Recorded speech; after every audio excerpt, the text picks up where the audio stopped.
The former National Security Agency contractor who leaked classified documents could soon land back on American soil. Russia is reportedly considering returning Edward Snowden to the U.S. in order to gain favor with President Trump. Snowden insists if Russia is willing to send him back, it proves he's not a spy. Which story do we believe? Brian Yennis is live from our New York City newsroom. Actually, no, he's not. He's here. Oh, man. It's been a long day, Julie. That really was. Show 3.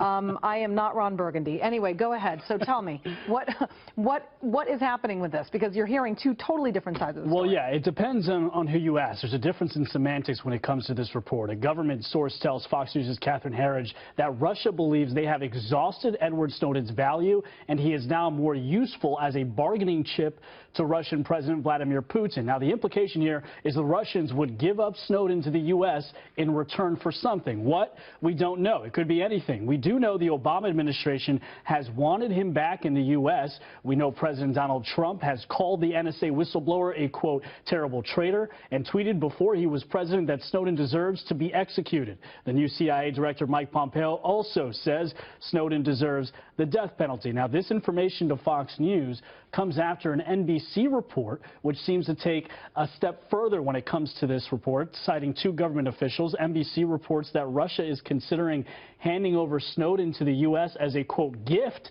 to President Trump in an attempt to curry favor with the president. A gift changes the meaning of the intent of giving up Snowden, and as the former Deputy National Security Assistant to President George W. Bush, Juan Zarate, tweeted, he said the U.S. should be, quote, wary of a gift from Putin. It could very well be an attempt to try to stir controversy here in the United States, and Snowden is a divisive person. I mean, this is somebody who some people think is a hero, other people think he's a traitor. Yeah, I mean, what is Edward Snowden saying about this report? Because he is putting into question whether he's actually a spy.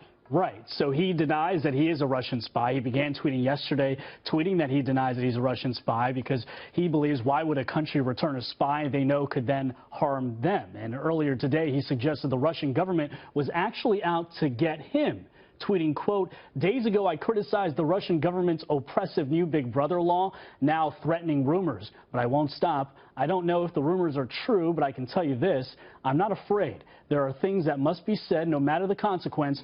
Don't be afraid. Be ready. There are more of us than them. Russia has granted Snowden asylum until 2020, fueling accusations he has given Russia U.S. secrets in return for safe refuge. The Department of Justice says he's facing at least 30 years in prison for violating the Espionage Act, and Snowden's lawyers insist he would like to come back to the U.S. with no criminal charges looming. And by the way, the spokesman to President Vladimir Putin says that this is all, quote, nonsense. So it's not going to happen? It's all made up? That's what the spokesman says. I can't keep up with the news these days. All right. Okay. Thank you so much, Brian. Thank you.